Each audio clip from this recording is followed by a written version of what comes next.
In 1984, America went to war on the big screen. Director John Milius didn't just make a movie, he built a militia. He took a cast of teenagers and sent them into the mountains. 8 weeks. Former Green Berets, real weapons. They learned to shoot, to kill, to survive.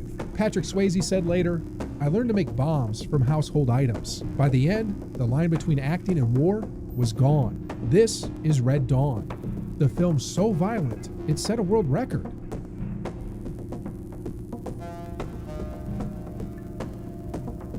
August 1984.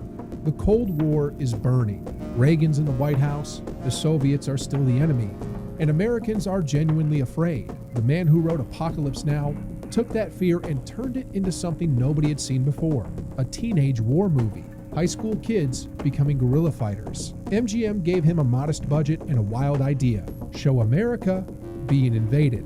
Not in Europe, not in Vietnam, but in Colorado, hometown USA. No soldiers, no superheroes. Just kids, scared, untrained, and desperate.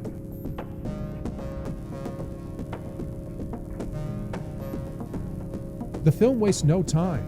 The sky fills with paratroopers. Soviets and Cubans descend on a quiet town. Teachers are gunned down, civilians dragged from their homes.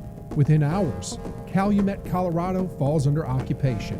No one's coming to help. A handful of teenagers escape into the mountains. Among them, Jed Eckert, played by Patrick Swayze, the reluctant leader. His younger brother Matt, played by Charlie Sheen. Robert, the gentle kid. Daryl, whose father collaborates with the enemy. And later, Tony and Erica, 2 survivors of total loss. They call themselves the Wolverines, and little by little, they stop being kids.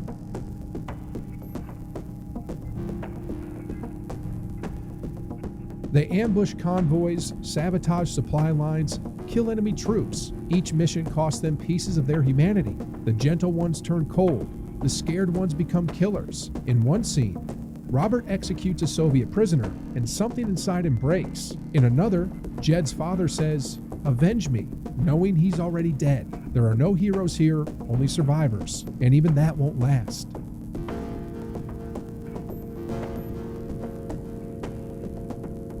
Here's where it gets real. Because Milius didn't want his cast to act like soldiers, he wanted them to become soldiers. Before filming, the teenage cast was dropped off in a 3-week boot camp in the mountains. 4 a.m. wake-ups, marches, rations, live fire drills from former Green Berets barking orders. They froze, they bled, they broke. Patrick Swayze took it harder than anyone. He trained like his life depended on it and started acting like Jed off camera. Crew members said he scared them. C. Thomas Howell studied real child soldiers to play his descent into darkness. Between takes, he'd sit alone, empty-eyed, whispering lines to himself. People said it was disturbing to watch. Charlie Sheen was pure chaos. He'd vanish from camp, show up hours late, half ready to film. Milius nearly fired him, but his real-life recklessness made his character feel raw, unpredictable, alive.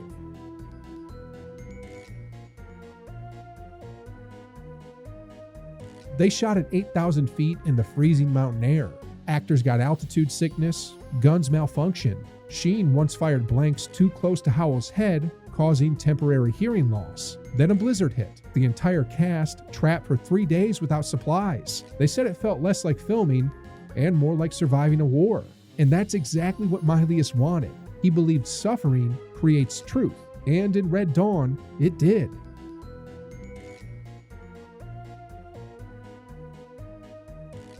On the surface, it's an action movie, but underneath, it's pure Cold War fear.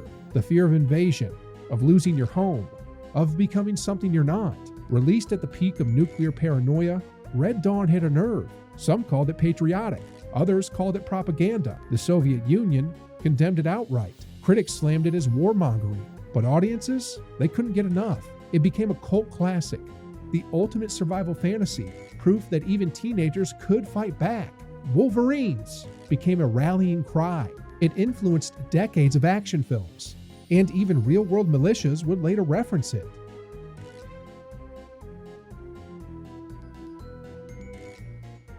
Here's what most people don't know.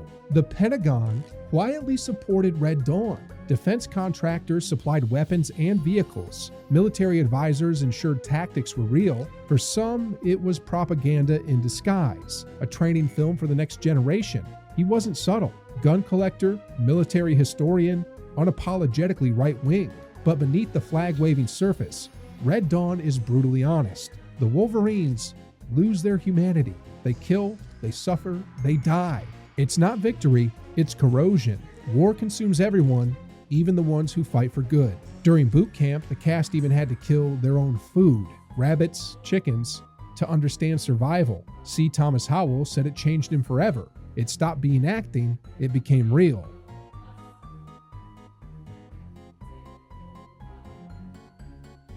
Red Dawn is a time capsule, a snapshot of a nation on edge, a story about innocence lost and fear turned into fury.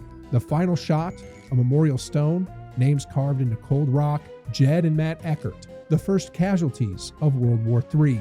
It's haunting because Red Dawn isn't about winning. It's about the price of becoming what you hate to survive. That's why it still matters. It's not just a movie about invasion. It's a warning about fear, desperation, and the dark side of patriotism. If you enjoyed this deep dive into Red Dawn, hit like and subscribe for more stories behind cinema's wildest productions. Drop a comment. Would you have joined the Wolverines or run for your life?